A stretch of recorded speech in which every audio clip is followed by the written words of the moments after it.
નમસ્કાર, પંચાયત સમાચાર 24 માં આપનું સ્વાગત છે. દાહોદના લીંબડીનગરમાં રામનવમી પર્વ નિમિત્તે ભગવાન શ્રી રામની ભવ્ય શોભાયાત્રા નીકળી. મોટી સંખ્યામાં શ્રદ્ધાળુઓ ઉમટી પડ્યા. દાહોદ જિલ્લાના લીંબડીનગરમાં રામનવમીના પાવન પર્વ નિમિત્તે ભગવાન શ્રી રામની ભવ્ય શોભાયાત્રાનું આયોજન કરવામાં આવ્યું હતું. સાંજના સમયે નગરના મુખ્ય માર્ગો પરથી પસાર થયેલી આ ધાર્મિક યાત્રામાં ભારે ભક્તિભાવ અને ઉત્સાહ જોવા મળ્યો હતો.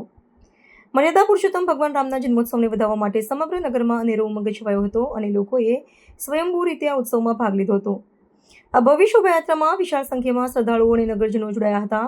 સંગીતના સુમધુર તાલ અને વાજિંત્રોના નાદ સાથે યુવાનોએ ભારે હર્ષોલ્લાસપૂર્વક ભાગ લીધો હતો. સમગ્ર વાતાવરણ જય શ્રી રામના ગગનભેદી નારાઓથી ગુંજી ઉઠ્યું હતું. યાત્રા નગરના જે વિસ્તારોમાંથી પસાર થઈ ત્યાં સ્થાનિક વેપારીઓ અને રહેવાસીઓ દ્વારા ભારે ઉમંગથી પુષ્પવર્ષા કરીને ભગવાન શ્રી રામનું ભવ્ય સ્વાગત તથા અભિવાદન કરવામાં આવ્યું હતું, જેનાથી સમગ્ર નગર ભક્તિમય બની ગયું હતું.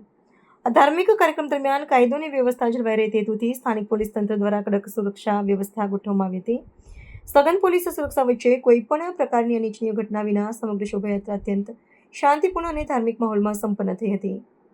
નગરજનોએ એકતા અને શ્રદ્ધાનું ઉત્તમ ઉદાહરણ પૂરું પાડીને પાવન પર્વની ઉત્સવની શાંતિપૂર્ણ રીતે ઉજવણી કરી હતી.